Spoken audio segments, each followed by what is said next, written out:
Big tomatoes are the Amish secret. We are discussing softball size, and they grow without one drop of chemical fertilizer. Modern farmers are using synthetic pesticides to spray their crops meantime. The Amish follow rather different standards. For generations, they have been gathering tomatoes weighing up to 4 pounds using the same method. But how? Their close relationship with the earth, grounded on years of experience and knowledge, is not flashy technology or unique seeds. Amish farmers use traditional farming techniques handed down over the years in the quiet countryside, where horse-drawn buggies still move down dirt roadways. These people have perfected sustainable agricultural methods. They are renowned for their straightforward manner of life and rejection of most contemporary technologies. Particularly with relation to tomatoes, the outcomes are really remarkable. Not only are tomatoes large, but they also taste great, something you seldom find in mass-produced crops of today. The whole lack of items like tractors, artificial fertilizers, or genetically altered crops distinguishes Amish farming from modern agriculture. These farmers cooperate with rather than against nature. They only apply time-tested techniques that have worked for millennia. They do not depend on sophisticated tools or synthetic remedies. For the Amish, these customs are simply the appropriate way to care for the land, a responsibility anchored in their religious convictions about stewardship of God's creation, while today's society could characterize them as organic. Particularly tomatoes have evolved as a specialty in many Amish groups. Yes, they raise lots of other crops, but there's a special satisfaction in raising tomatoes that can sometimes be really big. Certain of their heirloom types often weigh more than 2 pounds, and there are rare ones weighing 4 pounds or more. These are not simply large, boring tomatoes you may get at county fairs. They are exploding in flavour and a meaty texture that makes them ideal for sauces or chopping for a large family dinner. These farming methods have roots throughout Europe. Part of the Anabaptist Christian movement, the Amish suffered persecution in Europe in the 18th century. When they arrived to America, they brought agricultural expertise from countries such as Switzerland, Germany, and the Netherlands. While clinging to their basic principles of simplicity and self-sufficiency, they modified these old-world agricultural methods to fit the local conditions throughout the years in states like Pennsylvania, Ohio, and Indiana. Amish farming's sustainability makes it particularly pertinent now. The Amish were using low-impact farming long before the phrase carbon footprint even came to be used. Their farms function with extremely little trash, little to no fossil fuels, and minimal electricity. From animal dung to plant scraps, everything is recycled to help organically preserve soil fertility. Everything has a use, and nothing is wasted in almost like a small self-sustaining ecosystem. Not only are giant tomatoes cultivated for enjoyment, though, they have some quite useful uses. Whether homemade sauce or split up for sandwiches, a single enormous tomato may be the foundation for a dinner for big Amish families. And there's always plenty to share given the amount of tomatoes still to come. Amish groups sometimes distribute their crop to neighbours or during community events.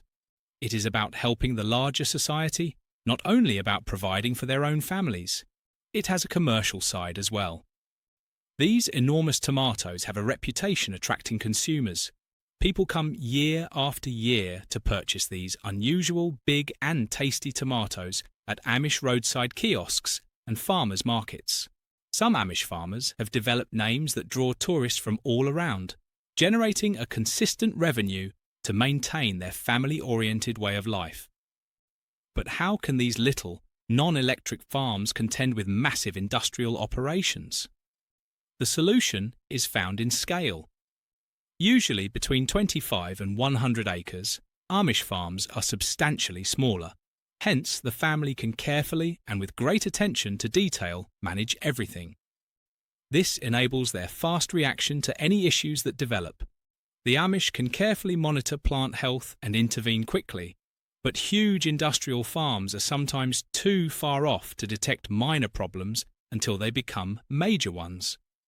though they also show a strong awareness of environment that contemporary agriculture sometimes ignores. The hands of Amish farmers tell tales of early starts and long days spent in the fields. They are embracing what works, and over generations they have discovered that working with the land the proper manner pays off in the long run, not rejecting technology for its sake. The difference between Amish simplicity and current farming sophistication is almost funny. As one observer noted, Amish farmers are just producing bumper crops with techniques that seem to have originated in the time of your great-grandfather, while current agricultural specialists argue the ideal balance of nutrients for plants down to the smallest decimal. Sometimes the old methods survive because they simply work, not because they are stubborn. You might be surprised to learn that the secret to those enormous, luscious tomatoes is dirt. Growing tomatoes is more than just tossing some seeds and waiting for them to flourish for Amish farmers. Built on patience, careful observation, and centuries of collected knowledge passed down from one generation to the next, this is a long-term connection with the land. Those amazing big tomatoes have their roots not in clever technology or chemicals. No, it begins rather far below our feet. Any Amish farmer will point you directly to the ground when you ask about their success. To Amish farmers, soil is not only dirt. To them, it is a community that lives, breathes. Not from a textbook, but rather from hands-on instruction, their farming techniques have evolved over millennia passed down from parent to child. And what comes out? The evidence is just underneath us. Rich, black ground full of earthworms and helpful bacteria that labour ceaselessly to feed those champion tomato plants. Though years of cultivation are involved, this vibrant environment is well worth the effort. However, the Amish treatment of the ground determines more than simply its condition. Crop rotation is one feature of Amish farming that really distinguishes it. Amish farmers rotate carefully, but many contemporary farms could raise tomatoes on the same ground year after year. This means a field growing tomatoes one year can host maize the next, then grains, then hay before returning to tomatoes. This natural cycle helps to break up over time accumulating pest cycles and helps the soil retain its nutrients. And it does. Studies of fields run on traditional Amish crop rotation reveal that they may have up to 30% more organic matter than those cultivated constantly. This results in increased water-holding capacity, more beneficial organisms, and, of course, larger tomatoes from healthier soil. Delicious soil is like delicious bread. You cannot rush it, one Amish gardener once remarked. Amish farmers understand that caring for the planet calls for no shortcuts. Composting is yet another essential component of their soil management. Not any kind of compost either. Compost created by Amish people would make even the most committed organic gardeners jealous. They start with horse and cow excrement, but they never stop. Nothing organic goes to waste. Carefully controlled compost piles contain kitchen wastes, dropped leaves, straw, even shredded paper. The compost warms up as it breaks down, killing off weed seeds and diseases while keeping good organisms. The crucial point is, though, Amish farmers have a basic test for compost ready. It is not ready if it smells like manure still. They put the compost only to their tomato beds after it has completely broken down and smells wonderful, like new forest soil. This cautious, careful approach guarantees that the plants receive balanced, mild nutrients free from scorching their roots. Amish farming and contemporary agriculture differ greatly also in their tillage methods. Amish farmers are strong supporters of little tillage, while conventional farms could employ heavy machinery that often disturbs the ground. Their sole disturbance of the top few inches of soil is with horses-drawn ploughs and other basic tools. This maintains the fragile network of fungal connections and soil structure underground. Why is this so crucial? Well, the unsung champions of good soil, earthworms, thrive under these circumstances. Up to 1 million earthworms can fit on 1 acre of Amish ground. They weigh more than all the farm's animals taken together. These little labourers leave nutrient-rich castings that help to make the soil even more healthy while opening paths for air and water to pass through it. Then comes the Amish custom of mulching. Following tomato planting, Amish farmers cover the ground surrounding their plants with a thick layer of mulch, straw, hay, or even shredded newspaper. Among other things, this blanket controls soil temperature, inhibits weeds, retains moisture, and gradually breaks down to supply nutrients for soil life. The difference is clear-cut during hot summer days. Mulch-covered soil might be 15 to 20 degrees cooler than open ground. For tomato roots, which grow at moderate temperatures, this is absolutely vital. Mulch also lets Amish farms minimise water intake. Every drop matters as they depend on the collecting of rainfall rather than electric pumps. Mulching lessens the need for continual watering, particularly during dry times, by maintaining moisture in the soil. Regarding soil pH, the Amish have their own customary techniques. Usually running between 6.2 and 6.8 on the pH scale, tomatoes flourish in somewhat acidic soil. Amish farmers make natural additions like wood ash from their stoves or pine needles instead of commercial lime to increase pH or chemicals to reduce it.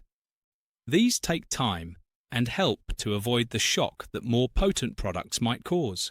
It's a careful, patient approach to control soil condition. The true marvel of Amish farming, though, is its sustainability. Amish farmers do exactly the opposite in a time when modern agriculture frequently depends on huge inputs of chemicals, fossil fuels, and technology. Rather of exhausting the land, they have mastered a means of working with it that sustains it.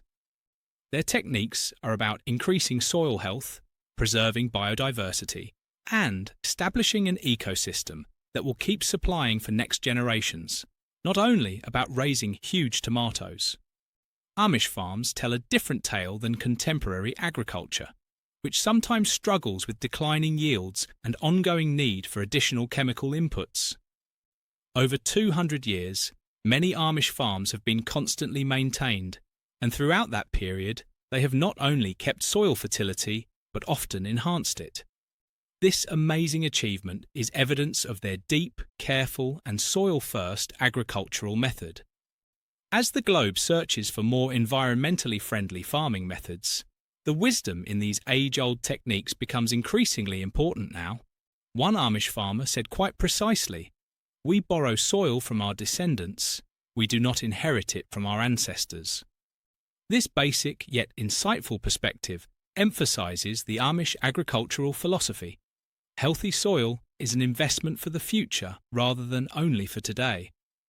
And a prize-winning tomato requires more than simply good soil, just as a building depends on a strong foundation.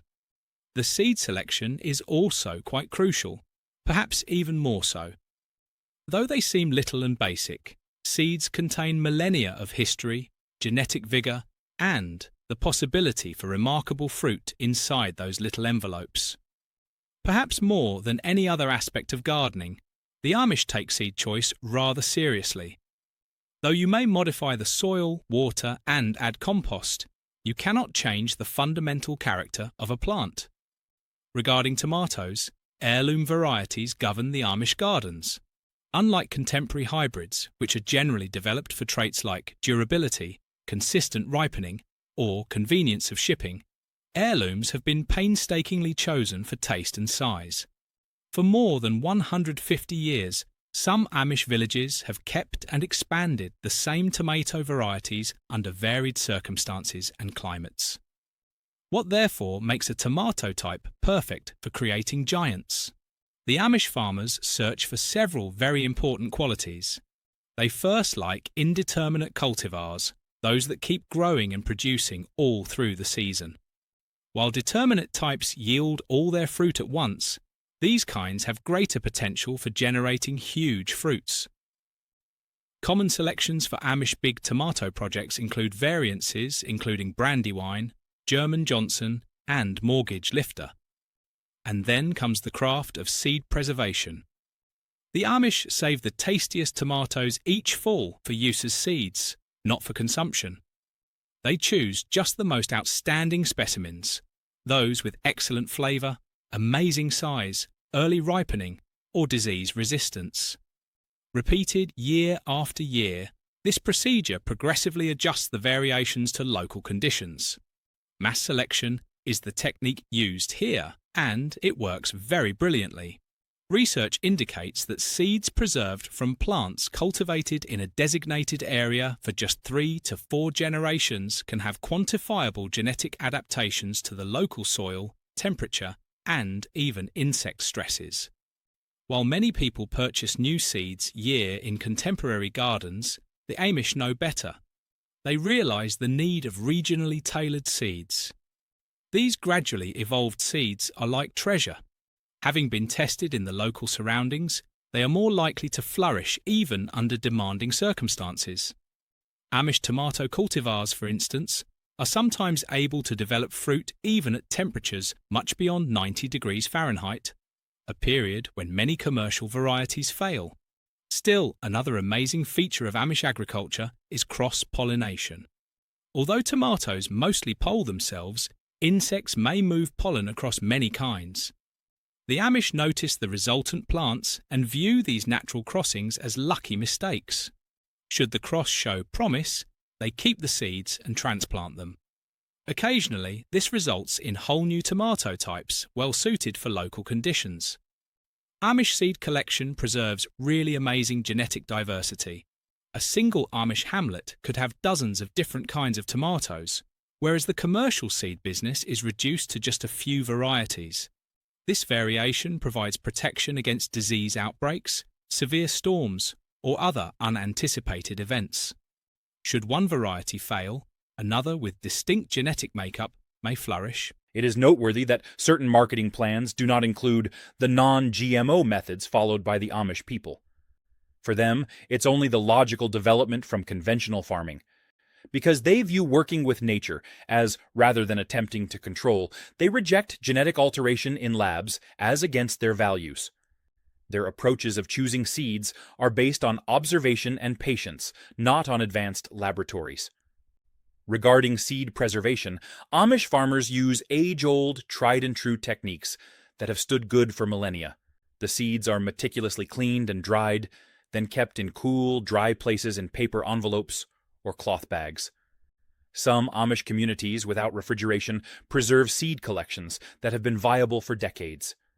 Season after season, this easy method has kept their seeds healthy and ready to thrive.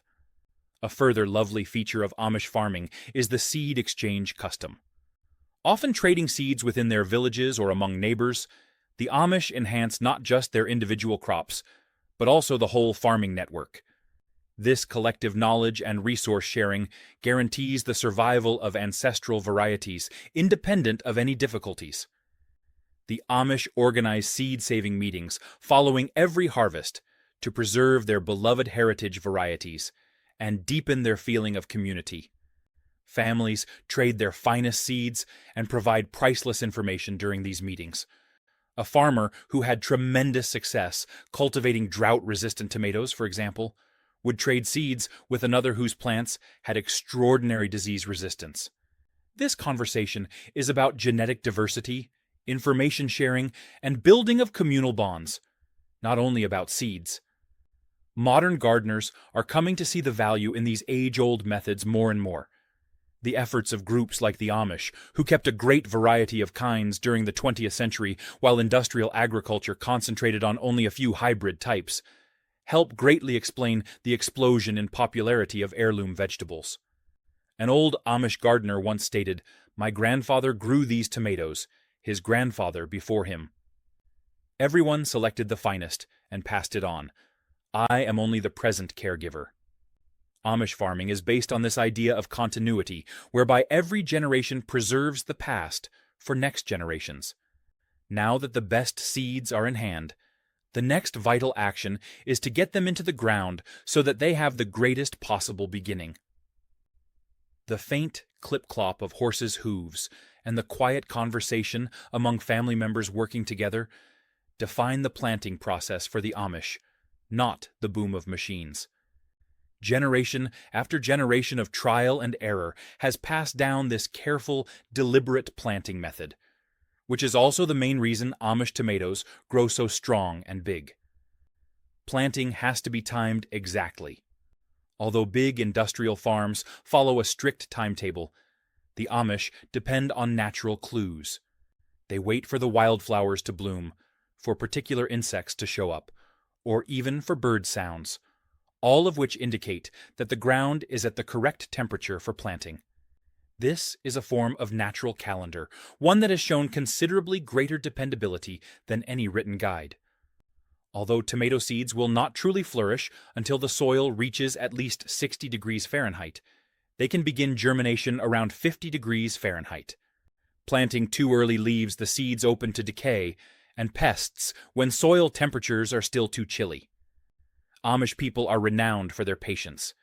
They wait for the ideal time to sow such that the seeds may grow rapidly and produce healthy plants. Still, the Amish norm is hand planting. Handily planted by hand into a small hole, every plant or seed lets the farmer modify their location depending on the feel of the ground. Should a stone be met or the ground seem overly compacted, the farmer can gently relocate the plant or change the size of the hole. Machines cannot match this direct relationship with the ground. An old Amish proverb says, "The best fertilizer is the gardener's shadow," thereby stressing the need of regular observation and meticulous attention to detail in effective farming. Additionally, very important is depth of planting. Amish farmers use tomatoes' unusual propensity to root along their stems by burying their plants deeply. Sometimes they even put long tomato stems horizontally in trenches, just showing the top few inches. Greater root growth resulting from this produces bigger, more robust plants. Amish tomato plants absorb more water and nutrients to drive those large tomatoes, so frequently having twice the root mass of conventionally produced ones by mid-season. It's like giving the plant a larger engine prior to fruit beginning to grow. Amish farmers use basic yet powerful additions as a natural fertilizer. Added to the planting hole for calcium, crushed eggshells help stop blossom and rot, while wood ash offers potassium and somewhat increases the soil pH. A spoonful of bone meal delivers phosphorus for robust root development. These readily available, farm-based products provide balanced nutrition without the need for artificial fertilizers. Another much thought-through element is the distance between plants. Amish farmers frequently place plants considerably more widely than the traditional advice, sometimes as much as 4 feet for really huge tomatoes. While allowing the roots freedom to spread and locate nutrients, this considerable distance lets every plant get plenty of sunshine and air movement. Although greater room implies less tomatoes, in the case of gigantic tomatoes, the arithmetic is different. One single plant yielding big 4-pound tomatoes will weigh more overall than one bearing several dozen smaller 6-ounce tomatoes. For the Amish, quality rather than quantity rules everything. Another instrument in the toolbox of an Amish gardener is companion planting. Basil grows well next to tomatoes, as its strong scent distracts insects that might otherwise target the tomato plants. Along the patch's boundaries, marigolds release chemicals meant to discourage nematodes and other soil pests. Often planted close as well are nasturtiums, as their leaves and blossoms draw aphids away from the tomatoes, therefore serving as a living sacrifice to guard the priceless harvest. Sometimes, Amish planting plans also depend on the phases of the moon. Traditionally, the waxing moon, that period between the new moon and the full moon, is supposed to be the ideal time for planting. This view stems from the conviction that the gravitational pull of the moon may influence plant development, therefore promoting stronger roots and improved general health. Strong leaf and stem growth is claimed to be encouraged by the full moon. The declining moon prefers root development. Though many Amish gardeners swear by these lunar rhythms, seeing how the phases of the moon may affect their crop development, scientific worth to this concept is still up for question. This belief has a lyrical quality, don't you find? One thing is clear, regardless of the moon. The Amish method of growing tomatoes is based on simplicity and close attention to the elements that really count. Their tagline, "Plant tomatoes deep and tomatoes you'll reap," captures the essence of their gardening knowledge. Timing, appropriate planting depth, careful spacing, and natural additives to provide the ideal conditions for tomato development define the procedure. These are the methods of meticulous observation and generational expertise, not the methods of a hurried or high-tech company. The voyage continues with the next essential element, water management, once the tomatoes are planted. Though too little or too much may both cause disaster, water is very vital. Given that tomatoes contain over 95% water, growing large, nutritious fruit depends on appropriate watering. Should they be inadequate, you wind up with little depressed tomatoes and growth slows. Conversely, if they are overwatered, the fruits may split or get diseased. While many amateur gardeners find watering to be a difficult chore, the Amish have developed their talents in this field. Amish irrigation systems are built mostly on rainwater collecting. From the roof, big barrels gather rainfall to be stored for dry seasons. Beyond only being a free resource, using rainwater has other advantages, as it does not include the chlorine and other toxins found in municipal water, which might damage the helpful soil organisms. Typical Amish farms may gather thousands of gallons of rainwater annually. For a 2,000 square foot roof, for example, just 1 inch of rain may produce more than 1,200 gallons of water. Multiply it by the 40 inches of yearly rainfall common in many Amish communities to get a significant water supply without ever running a pump. Apart from rainwater gathering, drip irrigation is the gold standard for tomato watering. Simple gravity-based drip systems are utilised to directly provide water to the plants at their base, even on Amish farms, where contemporary technologies might be limited. Mostly because, to their up to 90% efficiency, which compares to sprinklers that waste a lot of water through evaporation and runoff, these low-tech systems surpass conventional sprinklers in many respects. Watering calls for timing, which is everything. Often rising early to water their tomatoes, Amish gardeners make sure the plants have adequate moisture before the heat of the day starts. Early morning irrigation also allows the leaves of the plants to dry, therefore helping to prevent diseases that flourish in moist environments. Watering in the evening, on the other hand, may leave moisture on the leaves overnight, the ideal habitat for fungal problems. Keep the water at soil level, where it may absorb into the roots. An old Amish proverb, "Water the ground, not the town," reminds us simply but vitally. This approach guarantees that each drop counts and helps to decrease water waste. Mulch is used in Amish gardens in concert with water to help to retain moisture. Natural barriers made from those dense layers of straw, hay, or even shredded paper stop rainwater from escaping. Mulch has been found in studies to cut watering requirements by up to 50%, therefore saving water and labor. The Amish utilize the finger test to direct their water intake rather than depending on exact timetables. They just probe the ground close to the tomato plants with their finger to see whether the ground is dry around 2 inches down. Water is due if it seems dry. By preventing overwatering and underwatering, this simple hands-on method guarantees that the plants are always adequately hydrated. Growing great tomatoes depends more on consistency than on volume. Amish farmers avoid the cycles of drought and flood that might stress the plants, therefore causing problems such fruit splitting or blossom end rot. Rather, they want to keep consistent moisture levels by carefully watering often but sparingly so that the plants receive just the appropriate quantity to flourish. The Amish method of raising tomatoes is absolutely a monument to how much respect of nature, patience, and observation can affect the result of any effort. Their watering technique is the ideal illustration. Rather of depending on high-tech watering systems or automated systems, they concentrate on sensible, hands-on ways that advance the health and growth of the plants without overcomplicating matters. One should water consistently, moderately. Usually, Amish gardens get 1 to 2 inches of water a week, from irrigation or rainfall. This guarantees that the ground stays always moist several inches deep without becoming soggy, which would smother the roots. They steer clear of extremes. Neither do they allow the plants suffer from a drought nor drown. With conventional watering techniques, 1 inch of water on a 100-foot garden calls for around 62 gallons, manageable.